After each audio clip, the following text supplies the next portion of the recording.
નમસ્કાર મિત્રો, આજે આપણે મહાભારતની એક એવી રસપ્રદ કથા સાંભળવાના છીએ જેમાં ભગવાન હનુમાનજીએ પાંડવ ભીમનો ગર્વ તોડ્યો હતો.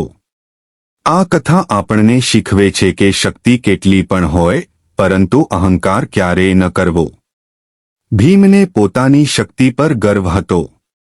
પાંડવોમાં ભીમ સૌથી બળવાન હતા. તેમની પાસે 10,000 હાથીઓ જેટલું બળ હતું. તેમણે અનેક રાક્ષસો અને યોદ્ધાઓને હરાવ્યા હતા. એક દિવસ ભીમ જંગલમાં ફરી રહ્યા હતા. તેમને પોતાની શક્તિ પર ખૂબ ગર્વ હતો. તેઓ વિચારતા હતા કે આખી દુનિયામાં તેમના જેટલો બળવાન કોઈ નથી. સૌગંધિક ફૂલની શોધ. વનવાસ દરમિયાન દ્રૌપદીએ એક સુંદર અને સુગંધિત ફૂલ જોયું. તેને સૌગંધિક ફૂલ કહેવામાં આવતું. દ્રૌપદીએ ભીમને કહ્યું, મને આવા વધુ ફૂલો જોઈએ. ભીમ તરત જ ફૂલો લાવવા માટે ઘન જંગલ તરફ નીકળી પડ્યા. રસ્તામાં વૃદ્ધ વાનર મળ્યો. જંગલમાં આગળ વધતા ભીમે જોયું કે રસ્તાની વચ્ચે એક વૃદ્ધ વાનર સૂતો હતો. તેની લાંબી પૂંછડી આખા રસ્તામાં ફેલાયેલી હતી.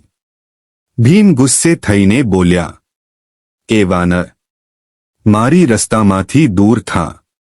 વાનરે ધીમા અવાજે કહ્યું, હું બહુ વૃદ્ધ છું. તારે જ મારી પૂંછડી ખસેડી લે. ભીમનો પ્રથમ પ્રયત્ન. ભીમે વિચાર્યું, આ તો સામાન્ય વાનર છે. તેની પૂંછડી ખસેડવી તો મારા માટે રમકડું છે. તેમણે એક હાથથી પૂંછડી ઉઠાવવાનો પ્રયાસ કર્યો.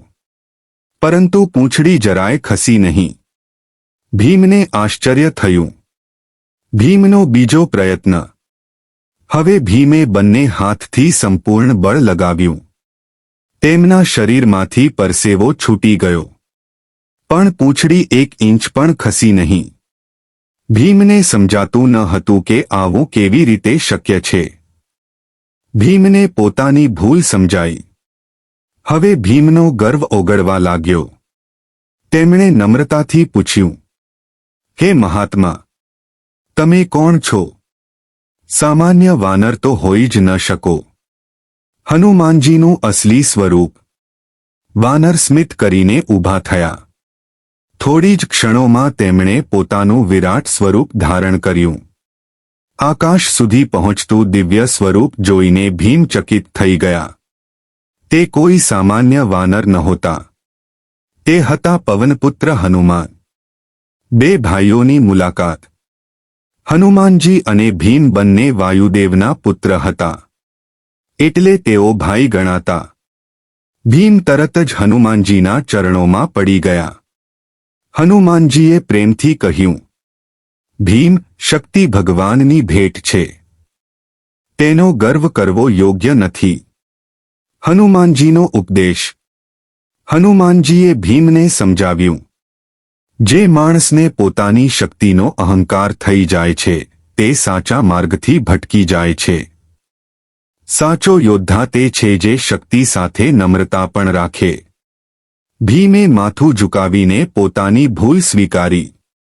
મહાભારત યુદ્ધ માટે આશીર્વાદ. વિદાય સમયે હનુમાનજીએ ભીમને આશીર્વાદ આપ્યા. તેમણે કહ્યું, મહાભારતના યુદ્ધમાં હું અર્જુનના રથ પર ધ્વજરૂપે બિરાજીશ અને પાંડવોની રક્ષા કરીશ. પછી હનુમાનજી અદૃશ્ય થઈ ગયા. કથાનો સંદેશ. મિત્રો, આ કથા આપણને શીખવે છે કે શક્તિ હોય તો પણ અહંકાર ન કરવો.